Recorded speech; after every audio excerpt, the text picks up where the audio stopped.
के सेवा में IAS IPS विद्यार्थी सब उत्तीर्ण भेल छै और IAS गुरु के रूप में मैथिली में सेहो हुनकर ख्याति छनि। तहिना हमरा संगे कर्ण संजय जी छथि, आभा अनुपमा जी छथि और कुमार पृथ्वी जी छथि। तो सबसे पहले हम नारायण सर से एहि विषय के प्रवेश करबाक लेल मोटा मोटी सर एकटा अहाँ के ई जे भाषा से रोजगार जे सृजन छै एहिमे एकटा अहाँ के बहुत व्यापक अनुभव रहल है। एकर जे आयाम सब छै, विभिन्न आयाम सब और की पॉसिबिलिटी सब छै, ते के बारे में संक्षेप में कनी विषय के विस्तार के से आरंभ कर परिचय कराबी।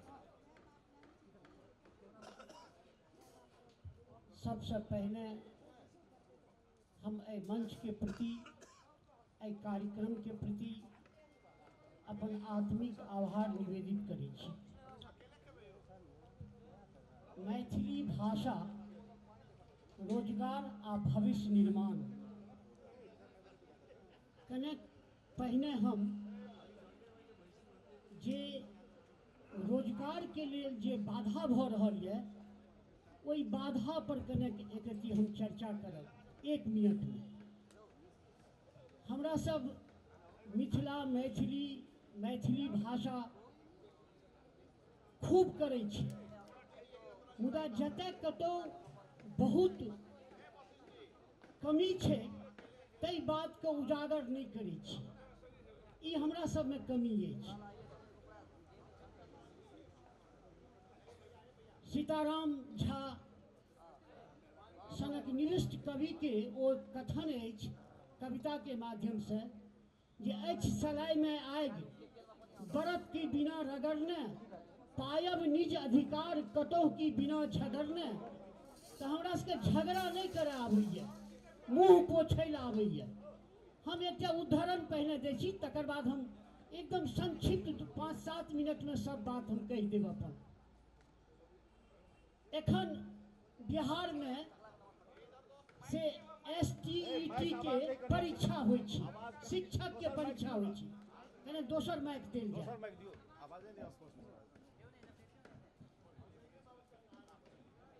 एखन बिहार में STET के परीक्षा होइ छै। बिहार विद्यालय परीक्षा समिति तकर आयोजन करैत अछि। हमरा बुझने से जतेक विद्वत वर्ग छी तिनका दृष्टि पर ई नहीं एखन धरि आयल है। 100 मार्क्स के अंक परीक्षा में, मात्र 100 मार्क्स। मुदा अपने सुनियो जे मैथिली भाषा साहित्य के कोनो चीज नहीं बचल छै जो सिलेबस में नहीं दऽ देने होई। 14 इकाई में बांटल अछि 100 मार्क्स के सिलेबस में।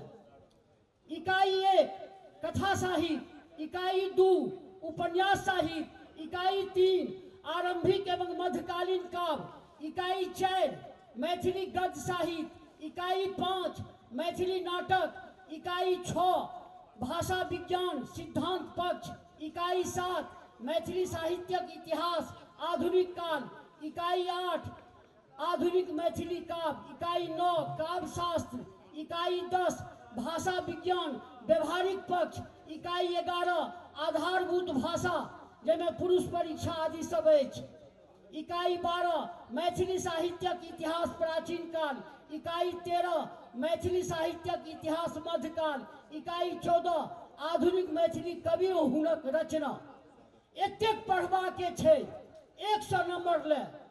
जो 100 वैकेंसी निकले छै तो 4टा 5टा कम्पीट करे छै। ई सिलेबस के बनेलके हैं? मैथिली के जो प्राध्यापक जे चाटुकार रहे छे, जे वरिष्ठ पदाधिकारी के जूता उठबे छथिन। हम खुल के बात कहब, लेकिन ई मैथिली के कतेक पैघ सत्यानाश भ रहल छै, एहि चीज पर दृष्टिपात कैल जाय। हम एहि संगे एकटा हम छेपक में कहलहुँ, हम ओहि व्यक्ति सबके एहि मंच से डॉक्टर अमरेश पाठक, डॉक्टर भीमनाथ झा और प्रोफेसर मायानंद मिश्र के प्रति हम एतय से अपन आभार, आत्मिक आभार निवेदित करै छी। जखन ओ UPSC के सिलेबस बनेलथि, तीनों महान व्यक्ति तो तीनों महान व्यक्ति के एकोटा किताब यूपीएससी के पाठ्यक्रम में नहीं छे। आइयो यूपीएससी के पाठ्यक्रम से मैथिली भाषी मिथिला के लोग, मिथिलेटा के लोग ने कम से कम 14टा स्टेट के स्टूडेंट मैथिली रख के यूपीएससी केने छथिन, जे जकर एखन चर्चा केलन है सब गोटा। तो कहबाक अभिप्राय जे एहन एहन जे विभूति हमरा मिथिला मैथिली में अछि, मुदा आइ के जे एहन विभूति सब कुपात्र विभूति सब छै जे 100 नंबर के सिलेबस में 14टा इकाई दै छै, आ हमर ओहिमे जे मैथिली लऽ के जे कंपटीशन में बैसै छै ओ अनुत्तीर्ण भऽ जाइ छै। एहि संगे हम रोजगार पर अबै छी एकदम छेपक में। महाविद्यालय आ विश्वविद्यालय में एखन जे मैथिली के स्थिति है, हम सबसे पहले अपने महाविद्यालय के बात करी। एहि बेर हम 3 विषय में स्नातकोत्तर के पढ़ाई प्रारंभ करवेलहुँ आ विश्वविद्यालय के सहयोग से, ताहि में मैथिली सेहो अछि। 120टा सीट देल गेल हमरा विश्वविद्यालय से, 120टा सीट फुल भऽ गेलै। एखन सेमेस्टर 1, सेमेस्टर 2, सेमेस्टर 3, सेमेस्टर 4 एहि 3टा के पढ़ाई चलि रहल छै। एहि चारू में 150 सीट अछि, 150 सीट फुल छै। हमरा बुझने से जो हम ओकरा अंक गणित में ली तो लगभग 1 लाख बच्चा एखन मिथिला विश्वविद्यालय में मैथिली रह के पढ़ि रहल अछि। आ ओ एक आशा में जे हम मैथिली भाषा से आगाँ जायब, हमरा रोजगार भेटत। मुदा ओहि रोजगार के केना बंद कयल जाइ छै, आ इहो बात कहि देब ओकर सिलेबसो हमरा संग में अछि जे हम लऽ के आयल छी, हम प्रमाण के संगे बात करै छी। एहिमे जे किछु अपन नाम, अपन काका नाना के किताबक नाम जे दै छथिन सिलेबस बनबै वाला प्राध्यापक वर्ग, ओ किताब कतौ उपलब्ध नहीं होइ छै। तो रोजगार एतो छै जो पाठ्यक्रम के देखल जाए आ ओहि पाठ्यक्रम के अनुकूल जो पोथी के व्यवस्था कयल जाए, तो ये हम कहै छी जे 2-4 लाख किताब के तो हमरा माध्यम से वो किताब बच्चा लऽ लेते, मंगनी नहीं, मूल्य दऽ कऽ। तो कहे के अभिप्राय जे अहाँ पोथी छपबै छियै, मुदा वो पोथी 2-4-10 प्रति में छपबै छियै, 100 प्रति में छपबै छियै, अपने घर में राखल रह जाइए आ सिलेबस में दऽ दै छियै। बच्चा सब औनैत रहै छै, बौआइत रहै छै, पोथी नहीं भेटै छै। एहि संगे हम एकटा बात कहब जे एखुनका जे स्थिति छै, किछु लोग के भ्रम छै जे मैथिली फल्लाँ जातिक भाषा छियै,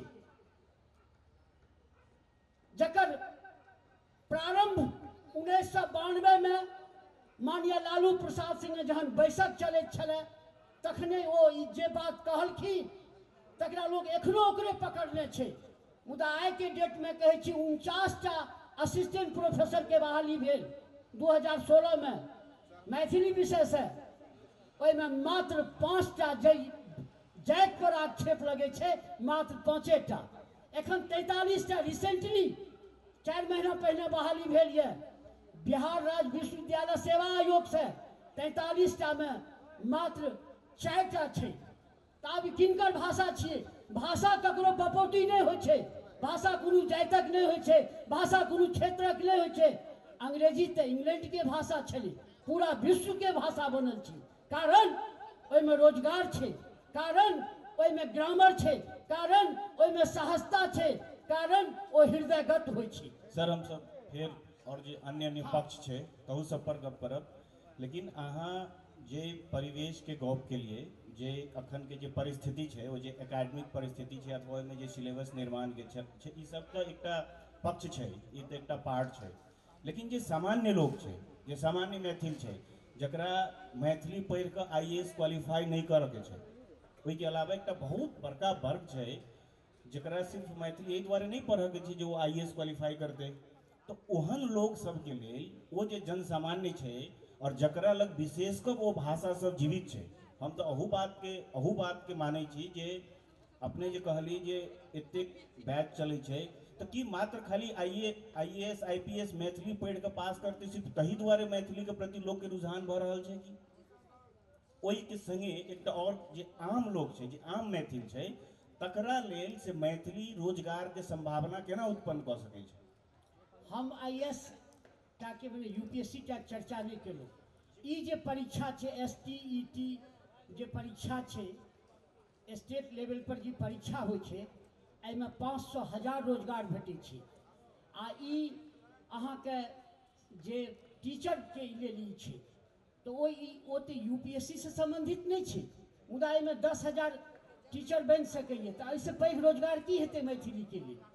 ताहि पर एहन तरहके षड्यंत्र चलि रहल छै ने जे एहि तरहके सिलेबस या तो सिलेबस नहि बुझै छथिन, हमरा बुझलासँ सिलेबस केना बनै छै से नहि बुझै छथिन। आ जँ सिलेबस बनै छै तऽ जे पोथी हम की कहलहुँ पहिने जे 3टा एहन विभूति भेलखिन जे यूपीएससी के सिलेबस बनेलखिन अपन पोथी नहि देलखिन आ तीनू मैथिली साहित्यके शिरोमणि। तऽ ई चेष्टा जाधरि नहीं हेतै ताधरि कतबो रोजगार अपना सब चिचियाइत रहबै, रोजगार नहीं भेटतै। फिर से सर हम वह प्रश्न करै छी जे कोनो अन्य संभावना छै कि ई जे सरकारी वैकेंसी निकलै छै जाहिमे चलू शिक्षक होय आईएएस होय आईपीएस ई तऽ एकटा पार्ट छैहे, एहिके अलावा और की संभावना हमरा सबके जे मातृभाषा मैथिली छै से और रोजगार के की संभावना क्रिएट कऽ सकै छै? एकर संभावना छै जे अहाँ जा तक एकरा मने नीचा स्तर से नहीं प्रारंभ करबै, प्राथमिक विद्यालय से एहि भाषा के पढ़ाई होए तकरा लेल आंदोलन करय पड़त, विवश करय पड़त सत्ता के शासन के। आ जन प्राथमिक स्तर से कोनो भाषा साहित्य कखन जीवंत रहतै? जखन ओ प्राथमिक स्तर से करबै पढ़ाई करबै। तऽ माध्यमिक में तऽ छै लेकिन प्राथमिक से शुरू करय पड़त आ ताहि लेल लड़य पड़त। ठीक छै सर, अहाँ लग हम फेर से आयब। कुमार पृथु जी से जिस प्रश्न हम सर के केने छलियनि, अहाँ एकटा प्रोफेशनल लोग छी, विभिन्न माध्यम सबसे जुड़ल छी, तो ई जे अकादमिक बात सब कहलखिन हैं सर, एहि के अलावा और की विकल्प अहाँ देख रहल छियै जे एहि भाषा के माध्यम से जे और रोजगार के की सृजन कयल जा सकै छै? धन्यवाद। अब सर तो शिक्षा दिस लऽ गेलै था। अखन देखल जाए तो मैथिली क्षेत्र में मैथिली भाषा से रोजगार में बहुत अवसर दिखाई दै छै। उदाहरण के लेल जेतै, पहले खान पान से शुरू करी। एकटा बरमझिया में पेड़ा छै, पेड़ा से ओ ठाम परिचित भऽ गेल छै। अपना सबके मिथिला में एहन एहन अनेक चीज छै, ठकुआ भुसबा खीर पूरी लाई मुरही सबके बाजारीकरण करऽ पड़तै। जब तक ई चीज नहीं हेतै तब तक रोजगार में आगाँ नहीं बढ़ि सकै छै। लेकिन एकर संभावना ओहने छै। अपना सब काठमांडू जाइ छी तऽ सनेश के रूप में पुष्टकारी गुंदपाक लै छी। इम्हर जे लोग अबै छै ओ किया नहीं लाई मुरही लऽ कऽ जेतै या ठकुआ भुसबा लऽ कऽ जेतै या पुरुकिया खजुरिया किया नहीं लऽ कऽ जेतै? तऽ ई चीज सबके अपना सब बाजारीकरण करबै तऽ अखन मिथिला में बहुत संभावना देखाई छै। एकटा उदाहरण लिअ, और खान पान में अपन माछ छलैया, जनकपुर के माछ काठमांडू में फेमस, मुगलिंग में फेमस, लेकिन ओकर गुणस्तरीयता कायम नहीं भेलै। मतलब ओहि ठाम के अपना लऽ जेबै तऽ खान पान से सेहो रोजगार के छै। अखन मिथिला थाली देखियौ बहुत फेमस भऽ रहल छै। ओहन चीज तऽ और अपने जोड़ि सकै छी ने। एहन बहुत चीज सब छै जेकर अहाँके रोजगार में लऽ जाइ। खान पान के बात छला, अपना सबके संचार हिसाब से लेबै तऽ बहुत चीज सब छै, जेना आइ काल्हि फेसबुक टिकटॉक डिजिटल माध्यम से अपना सबके मैथिली कंटेंट के अभाव देखऽ में आबि रहल छै। एहन चीज सब बना देबै तऽ अहू से रोजगार में जोड़ल जेतै। ई जे कंटेंट वाला बात कहलिए ताहिमे एकटा जे प्रमुखता से हम समस्या सब देखै छी जे कंटेंट क्रिएट होइ छै लेकिन ओकर एकटा जे स्टैंडर्डाइजेशन होइ छै ने, जे ओकर एकटा मतलब अहाँ कहि सकै छी जे प्यूरिफिकेशन हेतै और ओकर एकटा व्यवस्थित तरीका से कोनो प्लेटफॉर्म हेतै जाहिठाम कोनो जे नया आदमी क्रिएटर सब हेतै तकरा नर्चरिंग भऽ सकै छै, ताहि सबके से कनिक अभाव छै। ओहि सब पर केना काज कयल जा सकै छै? जी, एहि सबके कनिक अभाव तऽ छै, लेकिन अब शुरुआत तऽ करऽ पड़तै। अब कंटेंट जब तक नीक नहीं आते तऽ श्रोता के रुझान कनि ओहि हिसाब से नहीं बढ़ै छै। अखने उदाहरण लेल जेतै, गत सप्ताह अवतार मूवी आयल रहे अपने के, तो हॉल में दूटा भाषा में चले, एकटा हिंदी एकटा इंग्लिश। इंग्लिश में लोग कम रहे, हिंदी में बेसी रहे। अगर वह चीज अपना सबके मैथिली भाषा में आबि जाए, स्वाभाविक छै कि ओहिसँ बेसी दर्शक जेतै कि ओहिसँ रोजगारके संभावना बढ़तै कि आइ काल्हि साउथ मूवी देखबै बहुत भाषामे निकलै छै, तमिलमे हिन्दीमे और लगायत, लेकिन मैथिलीमे नहीं निकलै छै। यह शुरुआत भोजपुरी वाला कऽ लेने छै, किछु ओ निकालै छै। तऽ ई सब चीज छै जेकर अपना सब संभावना से जोड़ि सकै छी आ ई अवसर के लेल एतै। अब कंटेंट में काज करऽ के लेल तऽ कनि तऽ आब ओहि हिसाब से अखन के समय के रुझान परिप्रेक्ष्य जे बात आयल अपने के शिक्षा के, ओहि हिसाब से जब प्रैक्टिकल रूप में नहीं लऽ जेबै तऽ कंटेंट चलऽ में कनि दिक्कत हेतै। सर अखन कंटेंट के बात एलिए, मतलब अक्रॉस द ग्लोब एहिसँ बहुत रास से रोजगार क्रिएट भऽ रहल छै, बहुत रास लोग कंटेंट बनाबै छै। ओहिमे से एकटा जे भाषा ओकर की होबक चाही, ओकर किछु पैमाना होबक चाही, ताहिके लऽ कऽ सेहो अपना सबके इम्हर से बहुत रास इशू सब देखल जा रहल छै जे ई एना नहि भेल, एकरा एना करू। अहाँके की लगैए जे ओ जे स्टैंडर्डाइजेशन ऑफ लैंग्वेज छै तऽ ओ एहिके लेल हर्डल बनि रहल छै, मतलब वो ओहि विकासके जाहिसँ भाषासँ आओर जे रोजगारके सृजन हेतै ओहि कंटेंट क्रिएशन सबके माध्यमसँ, ताहिके लेल ओ बाधा बनि रहल छै कि? हमरा बुझलासँ जे शीर्षक अछि मैथिली भाषा आ रोजगार, तऽ हम तऽ शिक्षाके क्षेत्रमे अपन टिप्पणी केलहुँ। मुदा जखन मिथिलाके लोक एकरा हृदयगत करतै आ कोनो तरहके जे काज करतै, चाहे ओ आर्थिक काज होय वा सांस्कृतिक काज होय वा सामाजिक काज होय, जखन ओकरा स्पर्शता नहीं मने मैथिली भाषामे ओहि चीजके रखतै तऽ स्वाभाविक छै मैथिली भाषाके में रखलाके बाद हेतै कि एकटा आकर्षण तऽ होइ छै, आ ओहि आकर्षणमे हेतै कि जे कोनो काज करथिन, आब दोकाने पर बोर्ड लगबै छथिन हिन्दीमे, जँ मैथिलीमे लिखल जाइ छै तऽ ओहिठाम एट्रैक्ट होइ छै ओहि दोकानक प्रति जे कस्टमर छथिन। तऽ कहैके अभिप्राय भाषाके जा धरि हृदयगत नहीं करथिन, आ कतहु कतहु देखबै जे दूटा पढ़ल लिखल लोक रहै छथिन तऽ ओ अंग्रेजीमे बाजऽ लगता वा हिन्दीमे बाजऽ लगता। ई जे संकोच छै जा धरि त्याग नहीं हेतै ता धरि फेर मैथिलीके रोजगारो नहीं भेटतै आ ता धरि मैथिलीके विकासो नहीं हेतै। संकोचके त्याग करऽ पड़तै मिथिला भाषीके या मैथिली भाषीके, हम मिथिला भाषी नहीं, सॉरी, मने मैथिली भाषीके। अच्छा, हम अनुपमा जी लग अबै छी। अपने बहुत रास NGO सबसँ जुड़ल छियै, ओहि सेक्टरमे काज करै छियै, संचारमे सेहो काज करै छियै। तऽ एकटा कॉन्सेप्ट छै कल्चरल इंडस्ट्रीके, जे उद्योग से जे छै हमर सबके सांस्कृतिक सेहो एकटा व्यापारके रूप लऽ सकै छै, और एहिपर बहुत रास विचारक सबके बहुत रास थॉट छै। एडॉर्नोके बहुत फेमस कॉन्सेप्ट छै कल्चरल इंडस्ट्री पर। तऽ ओहू कल्चरल इंडस्ट्रीके जखन नर्चरिंग करबै तऽ ओहिके बैकग्राउंडमे ओहि भाषा तऽ रहबे करै छै। तऽ ओहि भाषाके यूज कऽ कऽ कल्चरल इंडस्ट्रीके से केना बूस्ट कयल जा सकै छै, या की संभावना छै ओहिमे? धन्यवाद। कोनो भी भाषाके विकास तखन और बेसी बढ़िआँसँ होइ छै जखन ओ रोजी रोटीसँ जुड़ल जाइ छै। तऽ ई अपन सबके विशेष कऽ कऽ हम एकटा महिला वर्ग सबके लक्षित कऽ कऽ बेसी कहि रहल छी। अपन सबके जेना टॉपिक छै जे मैथिलीमे रोजगार आ भविष्य, हमरा सब महिला सबके लेल तऽ आरो बहुत बेसी स्कोप छै, बहुत बेसी संभावना सब छै। जेना पाक कलामे हमसब महिले सब निपुण होइ छी, लेकिन अखन देखियौ दुनियामे अखन मिथिले खानाके लऽ कऽ संतोष शाह अखन गिनीज बुकमे हुनकर नाम चलि गेलै ने, दुनिया भरिमे हुनकर व्यवसाय चलि रहल छै। तहिना अपना सबमे पाकमे कलाके सेहो यदि बाजारीकरण कयल जाय या मार्केटिंग बढ़िआँसँ कयल जाय तऽ बहुत संभावना सब छै। जेना पंजाबके देखियौ, मकई कथी कहै छै, मकई दा रोटी आ सरसों दा साग, की छै ओकर मार्केटिंग छै ने। आ छै तऽ किछु नहि, अपना सबके ई सब चीज अपना सब तऽ एहिना सब ठमन मिथिलामे अपना सब खाइते रहऽ, लेकिन अखन देखियौ पूरा यूरोपमे हुए, एशियामे कंट्री कतहु भी अखन ओकर सबके एकटा रेस्टोरेंट खोलि कऽ मकईके रोटी आ साग मात्रे एकटा बिजनेस खोलि कऽ बैसल छै। तऽ अखन देखियौ दुनियामे नामसँ कते एकटा रोजगारी कते बढ़ि कते घर चलि रहल छै ओहिसँ। तहिना अपना सबके पाक कलामे ओहिना संभावना अछि। तकर बाद हमर सबके महिला सब बुनैमे, सिबैमे, स्वेटर बुनैमे सब में देखियो अखनो तक लोग सब एकर सबके कहियो भी कहै छै चलन चलती जाइत नहि छै। अखनो भी हमर सबके एहि के मार्फत से सेहो रोजगार हिनकर सबके बढ़िया भऽ सकै छै। दोसर बात कहलहुँ जे डिजिटल के बात, कोनो भी चीज जे छै से हम सोचै छी अपग्रेड करलासँ बढ़िया होइ छै। जेना आइ काल्हि के बच्चा सब जेना किताब पढ़ै लए कनि हिचकिचाइ छै, ओते बेसी नहि, कियाकि ओकर सबके दोसरो सब अथी मजबूरियो छै जे बहुत बेसी कोर्स के किताब सबसँ बहुत बेसी ओकरा सबके जिम्मेवारी से बहुत अथी पढ़ल बोझ देल जाइ छै, ताहि दुआरे कनिक ई सब आरो किताब सबसँ कनिक दूर छै। लेकिन मोबाइल उ सब तऽ सब बच्चा कहुना टाइम निकाल के इंटरेस्ट से देख लै छथिन।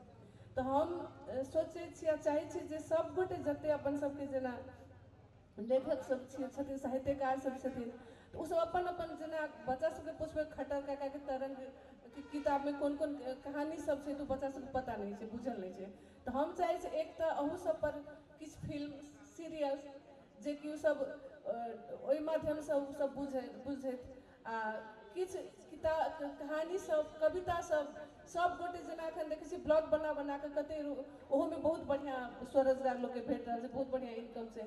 तऽ ओ किताब ओ सब जे छै सब गोटे हुनका सबके ओहिमे यूट्यूबमे गूगलमे ई सबमे सर्च करथिन तऽ भेट जाए। तऽ सब गोटे जेना रचना सब जे छै जे ओहि मार्फतसँ देथिन तऽ बच्चा सबके जानकारी सेहो हेतै आ ओहिसँ की हेतै जे सबके बुझल है जाए कि यूट्यूब के माध्यम से किछु किछु इनकम सब से होइ छै। बहुत संभावना छै एहिमे अपन सबके।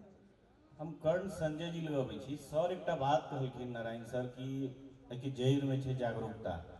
जागरूकता की मतलब हम अहाँ ओहि चीज के प्रति जागरूक हेबै। अहाँ नेपाली साहित्य में सेहो एक्टिव छी, मैथिली साहित्य के सेहो देखै छियै। प्रायः कंप्लेन रहे छै या समस्या रहे छै कि लोग अपने जे भी सब पैसा खर्चा कऽ किताब छपाबै छै, ओ किताब सब बिकाय नहीं छै। अहाँ बहुत साहित्य सब में देखबै जे ओहो एकटा इंडस्ट्री के रूप लऽ लेने छै। वो जे मतलब पोथी के जे प्रकाशन छै, ओकर जे विपणन व्यवस्थापन छै, चाहे ऑनलाइन होइ चाहे ऑफलाइन होइ, बहुत ठमन पुस्तक मेला सब लगै छै, तऽ ओहो एकटा बहुत बड़का रोजगार के ऑप्शन बनि रहल छै। बहुत रास लेखक सबके बहुत नीक रॉयल्टी सब भेटलैए। अखने विनोद कुमार शुक्ल के निधन भेलनि हैं, हुनका कतौ न्यूज देखैत रही 30-40 लाख रुपया के हुनका रॉयल्टी देने छलै हिंदी युग पब्लिकेशन। तऽ ई दुनू जे अनुभव अहाँके जे दूटा भाषाके अनुभव, एहिमे अहाँके की समस्या बुझाइए, ओहिके केना समाधान कऽ कऽ ओकरासँ केना रोजगार मतलब केना ओहि चीजके इन्हांस कयल जा सकै छै? धन्यवाद विकास जी। ई एकटा खास कऽ कऽ हमरा अहाँ साहित्यिक प्रकाशनसँ आ मार्केटिंगसँ प्रश्न पूछब। हम किछु जे किसले भाई बैसल छथि कहलथि जे विशेष आगाँ नहीं जेबै अहाँ, लेकिन हम अनुमतिसँ 1 मिनट के लिए बेसी समय लेब। ई समस्या 1816 में सुगौली संधिसँ शुरुआत भेलै। जकर भूगोल नहीं छै ओकर भाषाके समस्या छै विश्व में। आई आइडेंटिटी के, कल्चर के, भाषा के, ई दुनिया में कन्फ्लिक्ट जे छै से वएह कन्फ्लिक्ट छै। बहुत देश सब भाषा के माध्यम से टूटि गेल, बहुत देश सब भाषा के माध्यम से जुड़ियो रहल छै। तऽ एकटा कन्फ्लिक्ट छै आ हमर अहाँके दुर्भाग्य 1816 में लिखा गेलै सुगौली संधि के मार्फत से मिथिला 2 भाग में बँटि गेलै। तऽ ई समस्या छै, ई सब में समस्या छै, रोजगार में छै। जँ आइ हमर अपन एकटा भूगोल रहै तऽ निश्चित हमर भाषा के एकटा अपन जे राष्ट्रीय भाषा होइतै। आई भाषा पर रोजगार, आई हम अहाँ ई विषय पर बाते नहीं करतहुँ, क्या तऽ आई हमरा सबके भाषा रहै, हमरा भूगोल रहै, ई समस्या नहीं होइतै। ई सरकारी कामकाज के भाषा होइतै। हम नेपाल के संदर्भ में बात कऽ रहल छी, भारत के संदर्भ में नहीं कऽ रहल छी। एतऽ हमसब लगभग 32 से 33 लाख लोक सब छी जे मैथिली भाषी, नेपाल के दोसर राष्ट्रीय भाषा छै। तऽ विभिन्न किस्म के समस्या सबके समाधान होइतै तऽ हमर भूगोल रहै। आब हम एहि बात पर अपन मूल विषय पर एलहुँ जे पोथी के प्रकाशन या एकेटा समस्या नहीं छै, विभिन्न समस्या छै। कतौ कॉलेज में स्कूल सब में पढ़ाई नहीं होइ छै, पढ़ाई छै तऽ किताब नहीं छै, किताब छै तऽ जे आई कोई लिखै छै तऽ लेखक अपन सारा श्रम, सारा एनर्जी लेखन में बिता देलक आ जखन प्रकाशन के समय अबै छै तऽ ओकरा जेब में पैसा नहीं रहै छै, ओ प्रकाशन होइ छै, बुझाइए ओ पेपर सब सड़ि जाइ छै। वर्तमान एहि माटि के, एहि भूमि के एकटा रामनारायण जी सुधाकर छथि जे बहुत 4-5 टा हुनकर पांडुलिपि सब लिखल छै, लेकिन एकोटा प्रकाशन नहीं भेलै। हाल में एक हम प्रकाशन हम व्यक्तिगत माध्यम से करेलिए या हुनका से एक व्यक्तिगत लगाव के कारण ई बहुत विकट समस्या है जे लेखक जिंदगी भर के खून जरा कर पेट काट कर लिखे आ फिर वो एक नया पेट के फिर काट कर फिर प्रकाशन करे जे भी से टका पैसा लगावे आ ओ जे छै से फिर घरे घरे बाँटे ओते एक और समस्या छै पाठकीय जे अहाँ के किताबो जे ओते केला के बावजूदो जे अहाँ प्रकाशन केलहुँ तऽ ओकरा पढ़ि के देबै पढ़त के इहो एक पैघ समस्या छै जे पठकीय संस्कृति जे छै पठनीय संस्कृति के सेहो ह्रास ने हम कहलहुँ सफल नहि भऽ रहल छै ई लोग किछु लोग एहिमे हमसब कतेक परसेंट कतेक छी लोग जे पढ़यवला लोग छी हमरा नहि बुझाइए जे एहिमे पढ़यवला लोग किछु दू चारि आंगुर पर परसेंटेज में हम नहीं जाब दू चारि टा आंगुर पर गनयवला लोग सब पढ़ै छथि ई समस्या छै लेकिन हमसब आशावादी छी समय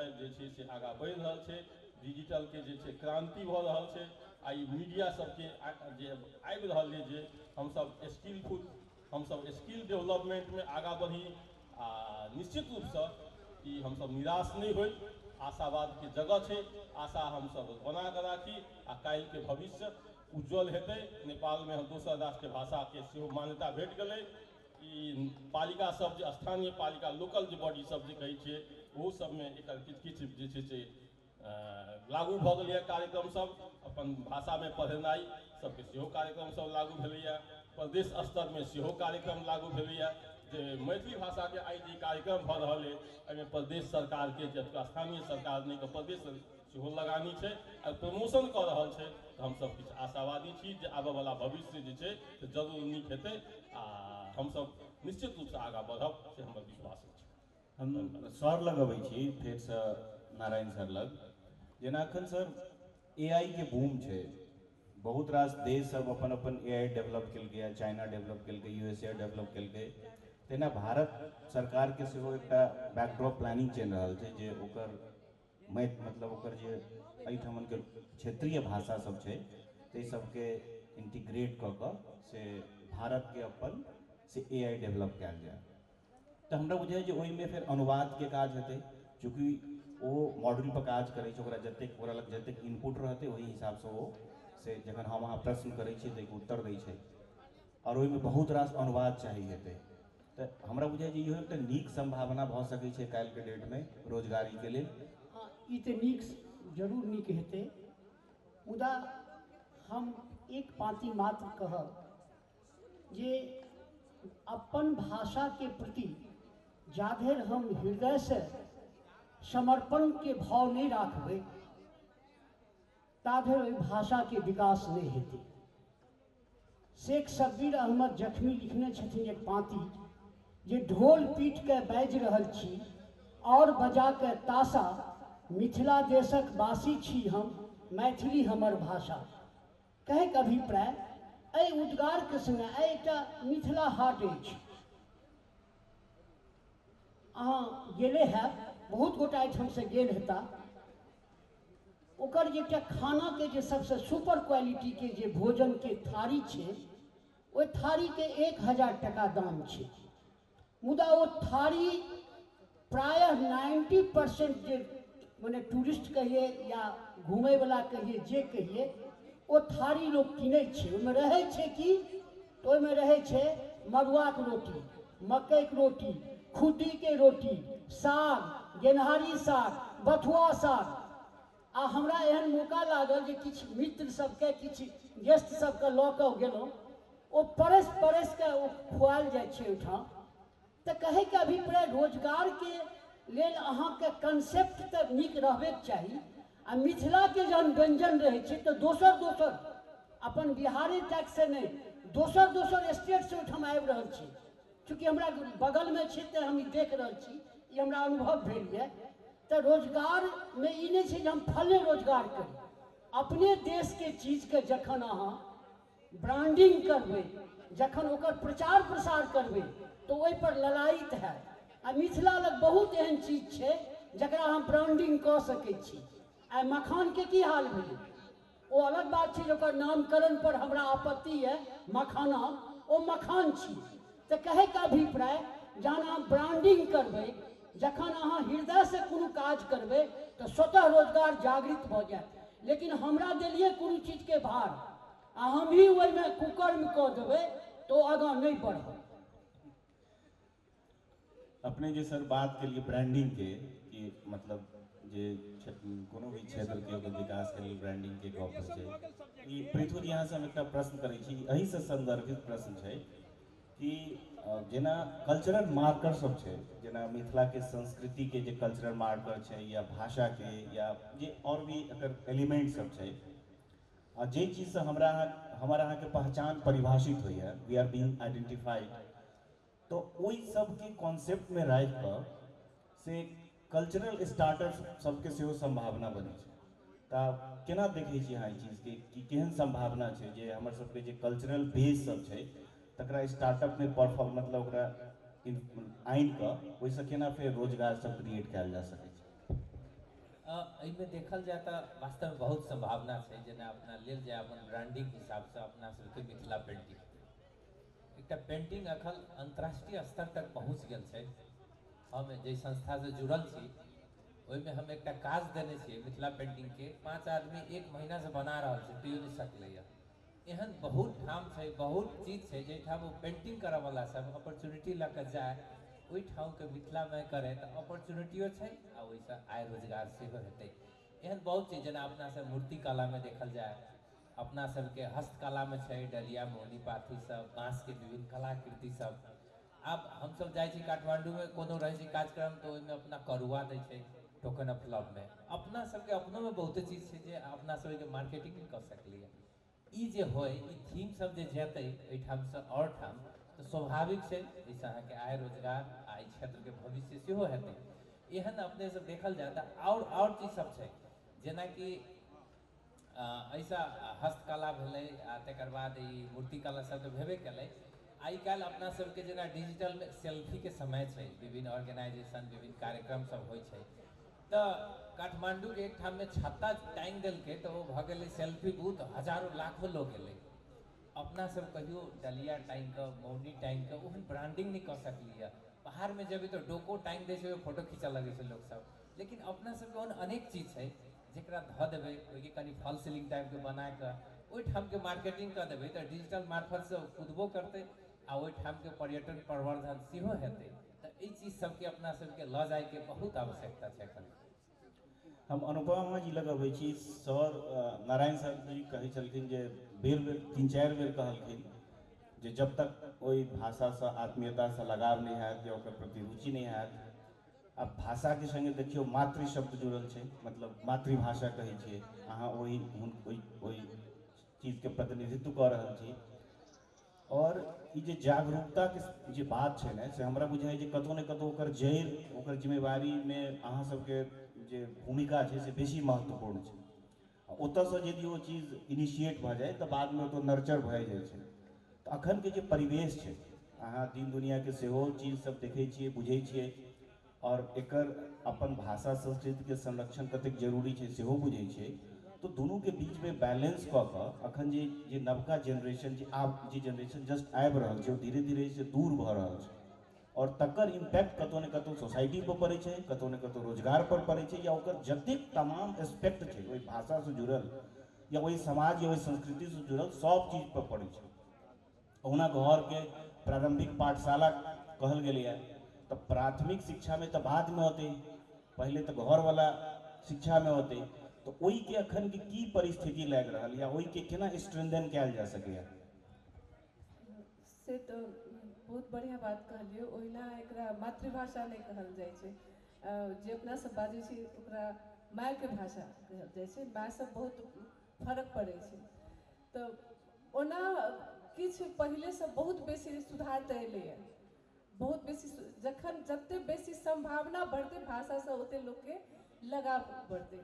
जखन अपन भाषा के संभावना हेतै ओहिसँ लगाव केना हेतै, जेना गीत संगीत के माध्यम से हुए, फिल्म के माध्यम से हुए, बच्चा सब केना कऽ आकृष्ट हेतै। जेना भोजपुरी देखियो अखन किछु गीत सब एहन छै जे भाषा नहीं बुझै छै लेकिन लंदनो में गीत बाजै छै तऽ लोग नाचै छै भोजपुरी के। तहिना हमर सबके जे जेनरेशन के बच्चा सबके ओकर संभावना सब देखेबै भाषा के, घर में महत्व बतेबे अपन भाषा के आ सब गोटे परिवार में अपना से बजबे करे छी आ सब गोटे अपना में बाजबे बच्चा से अपने भाषा में बाजबे जखन हम सब ठीक छै क्लास में के जे प्राथमिक शिक्षा छै ओकरा हम सब कमल सिखबै छी ख से जेना की कहै छै ट से टपरी सिखबै छी उ टपरी हम सब कहबै ठीक छै ट से टपरी लेकिन ट से अपन मैथिली भाषा में उ टपरी के बदला में दोसरो चीज सिखायल जा सकै छै तऽ एकटा तऽ हमरा लागै जेना किछु एहन प्राथमिक शिक्षा के जेना पहिले होइ छलै ने किछु किताब सब होइ छलै मनोहर पोथी टाइप के एकटा सेहो टाइप के किताब सब जरूरी छै अपना सबके तऽ ओहो के माध्यम से बच्चा सबके इंटरेस्ट हेतै जे भाषा बुझतै आ पहिले से हमरा विचार जेना पहिले से ओना तऽ बहुत बेसी हम देख रहल छियै जेना बीच में एहि सब पहिलका जेनरेशन के बड़ू हम देखै छलियै जे कनि अपन भाषा से दूर भऽ गेल लेकिन अखन जे सोसाइटी में हम जाइ छी आई से 15 साल पहले हम जे एकटा बस्ती में हम बेसी काज करै छी हम सामाजिक क्षेत्र से जुड़ल आदमी छी ओ सब देखै छलियै बच्चा सबके नेपाली में बाजैत नेपाली में सब परिवार सब बाजै छलै लेकिन अखन जाइ छी ओहि बस्ती में तऽ हमरा आश्चर्य होइत अछि जे सब बच्चा सब जे छै से आब मैथिली में बात करै छै कियाकि ओकरा सबके दिमाग में एकटा परिवेश में एहन ठमन छलै जे ओकरा बुझाइ छलै जे मैथिली भाषा बजनाइ मतलब कमजोरी होइ छै अपन मैथिली भाषा मतलब बाजै वाला लोग कमजोर छै होइ छै तऽ ताहि दुआरे भाषा से कनि दूर छलै ओकरा बुझाइ छलै अपन भाषा बाजै में तऽ कॉन्फिडेंस नहीं बुझाइ छलै कियाकि जे ओ भाषा बाजै छलै ओकरा बुझाइ छलै जे लोक हमरा हे दृष्टि से देखत लेकिन अखन के समय बहुत परिवर्तन भेलैए आ सब रंग के सोसाइटी में हम देखै छी अखन जेना मैथिली भाषा के आनो ठाम देखै छी बहुत सम्मान भेट रहल छै तऽ बच्चा सबके बाजै में सुविधा भऽ रहल छै सहज भऽ रहल छै तऽ अखन जे छै से कनि परिवर्तन बहुत बेसी परिवर्तन एलैए परिवार में सेहो समाज में सेहो साथी में सेहो देखै छी जेना पहिले नेपाली बाजैत रहै छलै आन भाषा बाजलक अखन देखै छी जे सब गोटे मैथिली बाजैत रहै अपन भाषा बाजैत रहै छै सर हिनका हम जी प्रश्न केने छलियन ने वो बच्चा के मात्र हम बेस बनेने छलिए वो प्रश्न छलै जे वो जिम्मेवारी अभिभावक वाला मतलब अभिभावक के कान पर बंदूक वाला हिसाब किताब छै बच्चा के पहले अहाँ घर में बाजबे अभिभावक भऽ कऽ तखन ने बच्चा सीखतै तऽ ओ ताहि दुआरे ओ तऽ हुनकर ओ प्रोस्पेक्ट छलैए जे बच्चा के केना नर्चरिंग हेतै लेकिन अखन के जे सामाजिक परिदृश्य छै जाहिमे वो बच्चा नहीं सीख पाबि रहल छै तऽ हमरा बुझाइए जे बच्चा से बेसी अभिभावक कोई चीज के लेल जिम्मेदार छै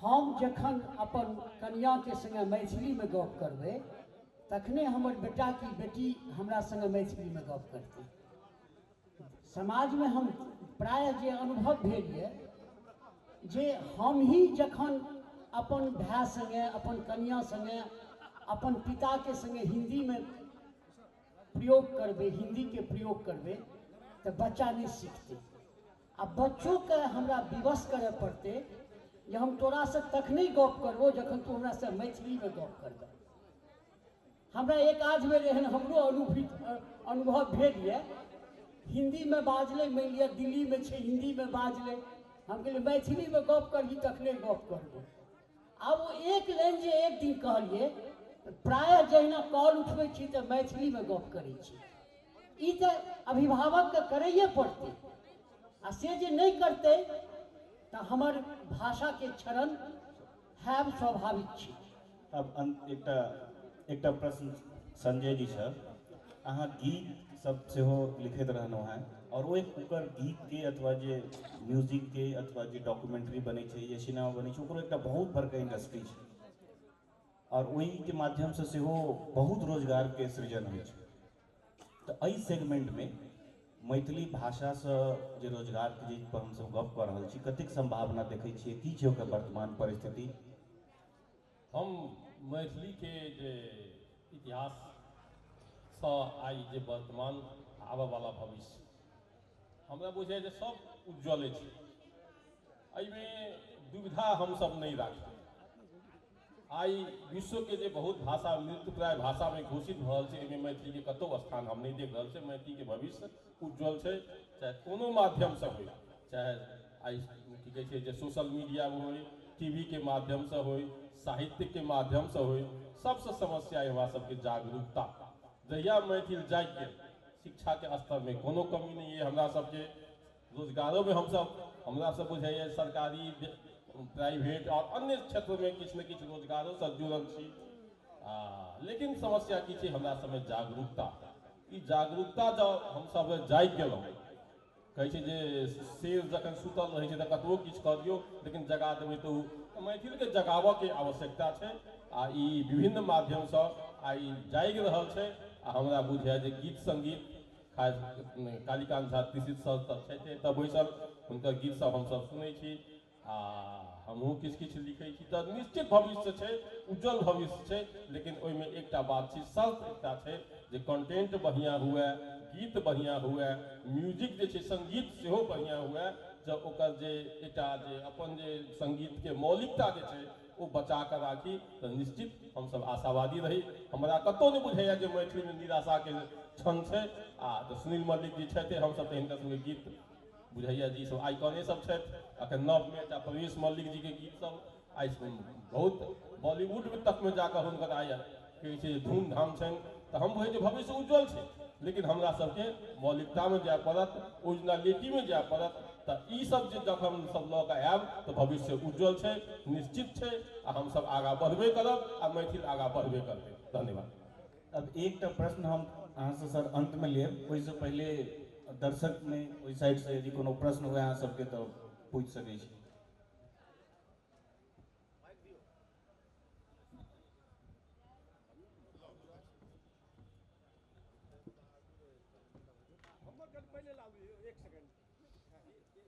बहुत बहुत धन्यवाद। पद सब कुछ नारायण बाबू के मत से हम सहमत छी। जातक अपन हृदय से, अंतरात्मा से, अपन घर से मैथिली के उत्थान नहीं करबे, मन में जिज्ञासा, लेकिन ओहि पर अनुपमा जी और अपना दुनू बड़ा विस्तृत से कह देलिए। मुदा एकटा चीज हमरा अखनियो फलैए, ओहि पर नहीं भेले उजागर जे मैथिली साहित्य आजक साहित्य नहीं छै। ई राजा जनक जी के छै, ई सबसे पुरान इतिहास छै। इतिहासे टा नहीं छै, एकर अपन लिपि छै। ओ लिपि अखन विलीन भऽ रहल छै। मिथिला लिपि जकरा तिरुतिया लिपि कहै छियै, एकर उदाहरण हमसब भुक्तभोगी छी। जे हमरा सबके क्वेश्चन नहीं यऽ कि एकटा सुझावे टाइप के, हाँ ओहि लिपि पर नहीं भेलै, हाँ एके मिनट, हाँ लिपि पर एकर लिपि जे विलीन भऽ रहल छै ओकर उदाहरण यऽ हमरा सबके पाँच पहिलुका 200 वर्ष पहिलुका पाँच जे छै ओ पाँच सब मिथिला लिपि छै, एखन परनिहारमे छै। ओ लिपि के विलीन भऽ रहल छै। ओहि लिपि के कोना विकास है जे अपन लिपि छै और मिथिला वास्तविक में ठीक छै सर, हम अहाँके जे ठीक छै ओ जे लिपि वाला बात छलै पर अहाँके हम 1 मिनटमे अपडेट कऽ दै छी जे अपने के जे चिंता है से जायज चिंता छै। 1 मिनट सर, हम ई लिपि वाला 1 मिनट हुनका कहि दै छियनि की डेवलपमेंट भऽ रहल छै। अच्छा, हमर नाम अनूप कुमार झा अछि, हम प्रोजेक्ट कंसल्टेंट छी एक्स मैकेंजे। और मैं 2015 से मिथिला में उद्यमिता के काज बड़ा गहनता से कऽ रहल छी। क्वेश्चन हम अखन इएह कहब, अखन जते गोटा मॉडरेटर छी, जते गोटा वक्ता छी मिथिला में उद्यमिता के संदर्भ में हमरा बुझाइए ऑफबीट बात केलहुँ, चाहे मुदा ओ कृत्रिम उद्यमिता के संदर्भ में होगा। एक सेकंड अब ठीक है, नहीं देखिए सब महान आदमी सब सर, यो कनी बात प्लीज रियलाइज हाँ पैटर्न जो वर्ल्ड वाइड $10 ट्रिलियन बिजनेस है 2005 के बाद की छै तो केस स्टडीज प्रॉपर नहीं भेला और कभी बहुत कुछ संभावनाओं से हो छै और लॉजिस्टिक के भी हम इनमें फ्यूजन केने रही। एनीवे तो हम चाहब जे आगा जे विचार होबे वो कभी तथ्य के साथ करब और उजागर निकाल। मिथिला हाट के संदर्भ में एक बात और अपने कहा नारायण सर जी से कि परसा धाम सर प्रश्न किए आगे सर, प्रश्न कहियो ना, क्वेश्चन किए। प्रश्न ई छला जे हम बगैर तैयारी से हम काज केलहुँ बस। और सर एक मिनट, सत्र छै भाषा से रोजगार, अहाँ मिथिले के रोजगार पर जोड़ देबै तऽ हेतै? जी वो स्पेसिफिक छै सर की सब्जेक्ट जे भाषा केना रोजगार के माध्यम भऽ सकै छै। बहुत बहुत धन्यवाद, प्रोसीड। अब एक अंतिम सत्र के अंतिम प्रश्न, एहि प्रश्न के सर उत्तर देता और ई सत्र खत्म भ जाए। सर अहाँ के गाइडलाइन में बहुतो लोग प्रशासनिक सेवा सब उत्तीर्ण केलखिन, वो सब बहुत जगह पर निक पोस्ट पर छथिन। 200-400 लोग तो हेबे करथिन। तो हमरा ई मंच के माध्यम से अहाँ से ई एकटा आशा ये और अहाँ कोई चीज के से स्वीकृति कऽ कोई पर कहियो जे ओ एकटा एसोसिएशन बने ओइ आदमी सबके, ओ जतेक एहि भाषा से उत्तीर्ण केने छथि हुनका सब एकटा एसोसिएशन बने, आ ओ एसोसिएशन जखन ओ 200 प्रभावकारी ई सेगमेंट में आबि कऽ काज करथिन तऽ हमरा बुझाइए जे ओ और बहुत बेसी इफेक्टिव तरीका से काज भऽ सकै छै सर। हम एहि प्रतिष्ठित मंच से अपने के जे मनोभाव ये, जे आत्मिक इच्छा ये, हम ओ एसोसिएशन में खाली अहाँ हमरा मदद करब, जेहन प्रारूप देबै ओहि प्रारूप में हम जोड़ि देब। संगे ही एकटा लाइन कहि दै छी, ओहो ई रोजगारे के गप छै जे कोनो दोसर स्टेट के तमिल तेलुगु वला के हम नहीं पढ़ेलहुँ हैं, मुदा गुजरात, पंजाब, हरियाणा, राजस्थान, छत्तीसगढ़, यूपी एहि सबके बच्चा IAS IPS हमरा लग से मैथिली पढ़ि के, आप कहबै जो मैथिली केना सिखलकै, तो व्याकरण सिखेलिए, कारक के विभक्ति सिखेलिए, आ तखन ओ मैथिली बजलै नहीं मुदा मैथिली लिखलकै। तो कहे के अभिप्राय हम तें बेर बेर कहैत रही जे कोनो काज जखन निष्ठापूर्वक करबै, रोजगार किएक नहीं हेतै, खूब रोजगार मैथिली भाषा से हेतै, ओहो रोजगारे रहे जे काज केलिए। तो कहे के अभिप्राय जे हम बेर बेर कहै छी जे हम निष्ठापूर्वक, बहुत आदमी निष्ठापूर्वक मैथिली में काज कऽ रहल छथिन, आ बहुत गोटा एहनो छथिन जे ओ खाली पुआ पकवान खोजै छथिन, थारी में जे कने सुखायल रोटी रहै छै से नहीं खाइ छथिन, खाली खुआ पकवान खोजै छथिन। हम ओहन लोकके साकांक्ष करै छी जे आइ ने काल्हि अहाँके उघार करबे करब। जे चीज आइ लऽ कऽ हम एहिठाम एलहुँ, आब हम अखबार में देब एहि बातके जे 100 नंबर में अहाँ पूरा साहित्य आ भाषाटा के उठा के नहीं देलिए कि अहाँ रोजगार के सुडाह करवा के काज केलिए हैं।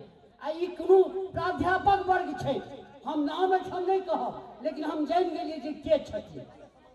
एसोसिएशन वाला काज सर इश्योर करबै ने अपने? एकदम एश्योर कऽ देलहुँ। ठीक छै सर, अहाँ बहुत हमरा बहुत मदद धन्यवाद करब, सबगोटे के। अहाँ मदद करब। निश्चित सर, हम मदद करब। बहुत बहुत धन्यवाद। आप सब सहभागी लोग, प्रतिनिधि लोग के सम्मान कैलेंडर और डायरी के संग जेना अपने सबके बूझल अछि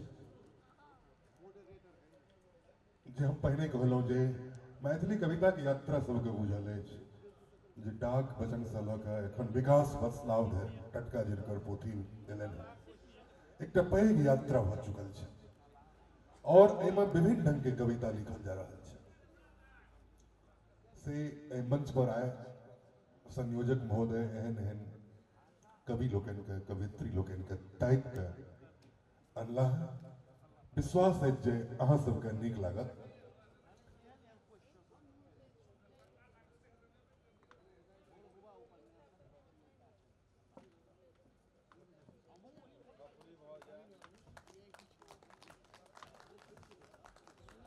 बहुत सुंदर आयोजन, और आब हम पुनः कहब जे किओ ठाढ़ छी से बैस जाओ, ओना आगा जे किछु होय वाला छै तऽ अहाँ सब ससुर के अपने एबै से हमरा विश्वास अछि।